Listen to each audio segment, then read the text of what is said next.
સાહેબ આ બંધારણ તો બનશે પણ આ સમાજનું બંધારણ પૈસાવાળા અને વગદાર આગેવાનો ઉપર લાગુ પડશે તો ચિંતા ના કરો, સ્ટેજ ઉપર જઈને વાત તો કરશું.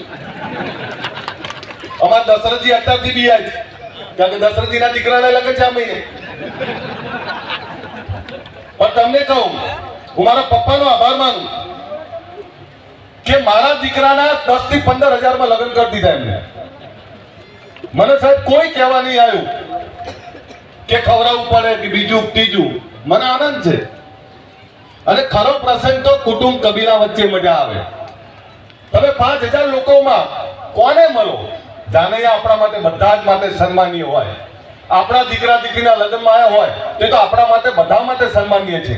એટલે આ નિયમ જે બનાવે છે આ નિયમનું પાકી અમલવારી આપણે કરવી જ પડે અને તો જ સમાજનું ઉત્થાન થાય. અને હમણાં એમણે વાત કરી ગયા બેને સદારામ ધામની કે 10-11 વીઘા જગ્યા લો. ત્યારે તમે જુઓ કે આ સમાજના જે લોકોમાં તાકાત છે, જે લોકો જોડે પૈસા છે, એવા લોકો બધા એક વીઘો જગ્યા આપવાની વાત કરી. ત્યારે હું, લવિંગજી, કેસાજી અને સ્વરૂપજી ઠાકોર 11 વીઘા જગ્યા આપીએ છીએ. તમે ત્યારે કરો ત્યારે. અને એથી આગળ બીજું કહેવા આવ્યો છું તો 26મી જાન્યુઆરી રાતના 3 વાગે બોલાયા છે મેં તમને. ખબર છે ને? 26મી જાન્યુઆરી રાતના 3 વાગે ખાલી એમની વાતો મારવા નહીં બોલાયા. 26ની રાતના 27નો ઉગતો પહોર તમારા શિક્ષણની દિશા નક્કી કરે એનું ભૂમિપૂજન કરવા માટે બોલાયા છે મેં તમને. ગાંધીનગરમાં એક એવી સંસ્થા બને જે સંસ્થા થકી સમાજના દીકરા દીકરીઓ પણ ભણી શકે.